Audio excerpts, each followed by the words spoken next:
Ce n'est pas en qualité de sauveur seulement que Christ a droit à nos hommages. Avant, le sauveur est plus haut que le sauveur, et comprenant aussi le sauveur. Il y a le Seigneur, le titre de sauveur,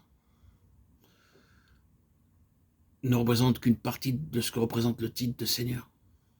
Quelle déclaration magnifique! Il est Seigneur de tous.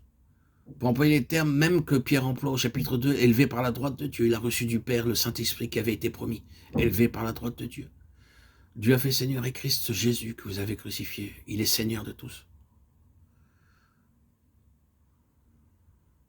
Souvenons-nous que cette déclaration représente en tout premier lieu de la part de Dieu un acte prémédité. La pensée de Dieu de toute éternité était d'élever son Fils Jésus-Christ à la dignité souveraine et de mettre entre ses mains les rênes de l'univers.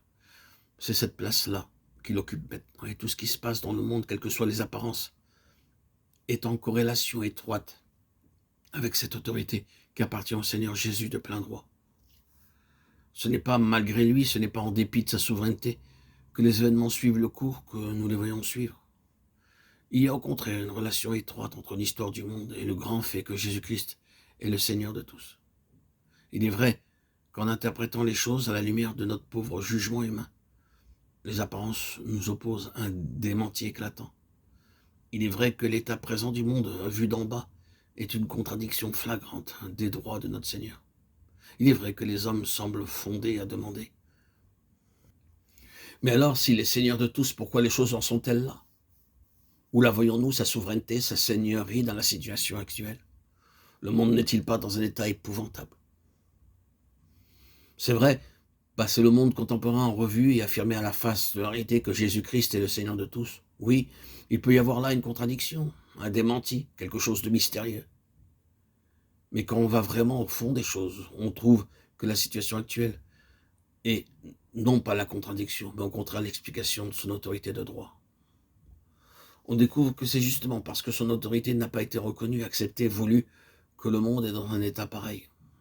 Et le cours si terrible que les choses sont en train de prendre est la preuve la plus éclatante que le monde résiste à l'autorité de son Seigneur.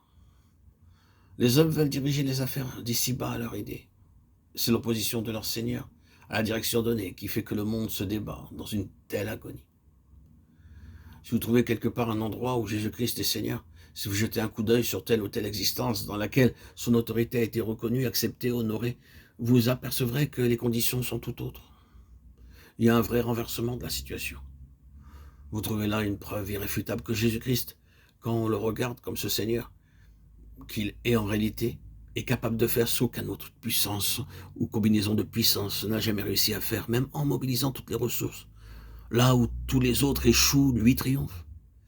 Il s'est passé parfois dans le monde des choses horribles que les hommes ont essayé de supprimer, d'abord par la force, puis par la législation, puis par tous les moyens qu'ils étaient capables d'inventer et de mettre en action.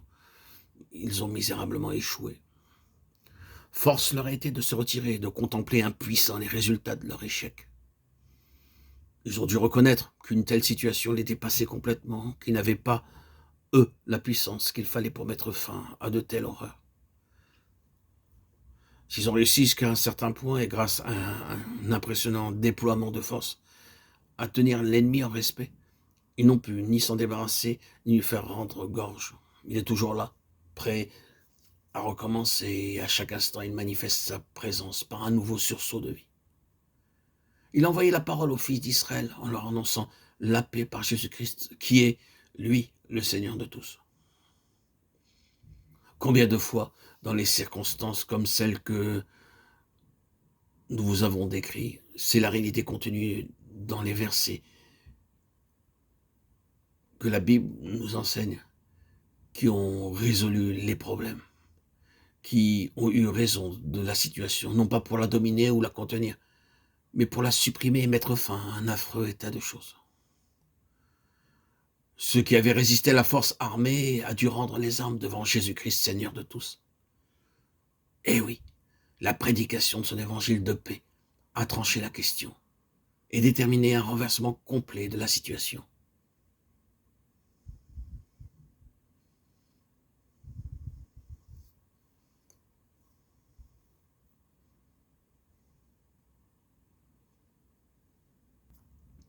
Nous ne pouvons pas nous attarder à l'examen de tous les témoignages que l'histoire pourrait nous fournir, à l'appui de de ce que nous venons de dire.